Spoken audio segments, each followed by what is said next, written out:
តើអ្នកទាំងអស់គ្នាកំពុងតែមានបញ្ហាលេង Minecraft បញ្ហាដែលនៅពេលដែលយើង Custom Control ទៅគឺវាចេញបែបនេះ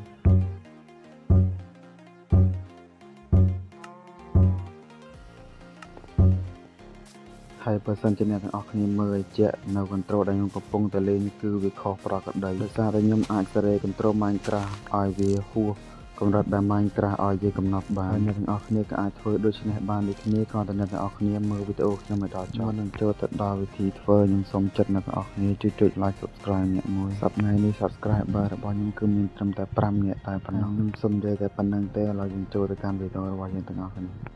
ចឹងគ្នាយើងចូល setting មកបន្ទាប់មកគឺយើងចូលពាក្យថាហើយដោយសារតែ control របស់ខ្ញុំគឺបាន custom ហើយឥឡូវខ្ញុំនឹងធ្វើការ reset វាឲ្យអ្នកទាំងអស់គ្នាមើល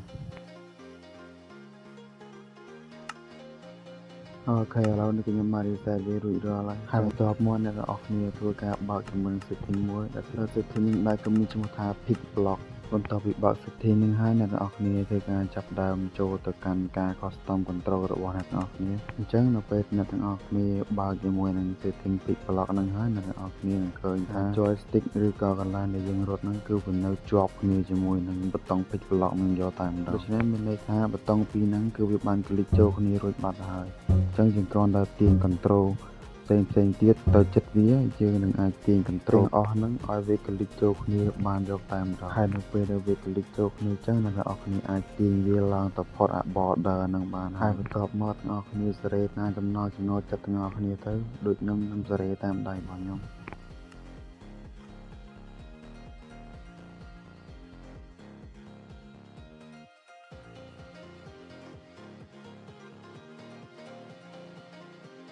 ហើយបន្ទាប់មកគ្នាយើងធ្វើតាមខ្ញុំគ្នាយើងចេញពីហ្គេមគ្នាយើងចូលហ្គេមវិញដើម្បីឲ្យ Minecraft គឺវា loading សារថ្មី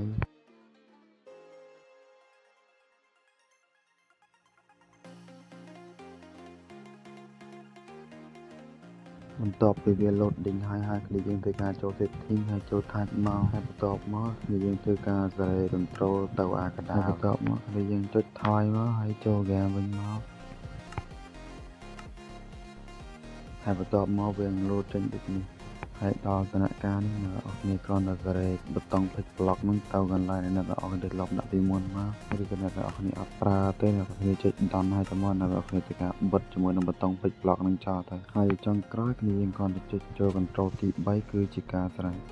ហើយនៅពេលអ្នកទាំងអស់គ្នាសេរីហើយសូមអ្នកទាំងអស់គ្នាកុំធ្វើការចុចសេរីវាម្ដងទៀតព្រោះថានៅពេលអ្នកទាំងគ្នាសេរីវាម្ដងទៀតទៅវានឹងធ្វើការសារដើមវិញឲ្យអ្នកទាំងអស់គ្នាសេរីសារដើមវិញជាមិនខានទេវីដេអូថ្ងៃហ្នឹងគឺមានតែប៉ុណ្្នឹងវារៀងខ្លីគ្នាយើងចង់ខ្ញុំធ្វើវីដេអូបែបចឹងទៀតជួយចុច like subscribe វីដេអូក្រោយខ្ញុំធ្វើវីដេអូបែបចឹងទៀតពីខ្ញុំរ៉ា I love you all bye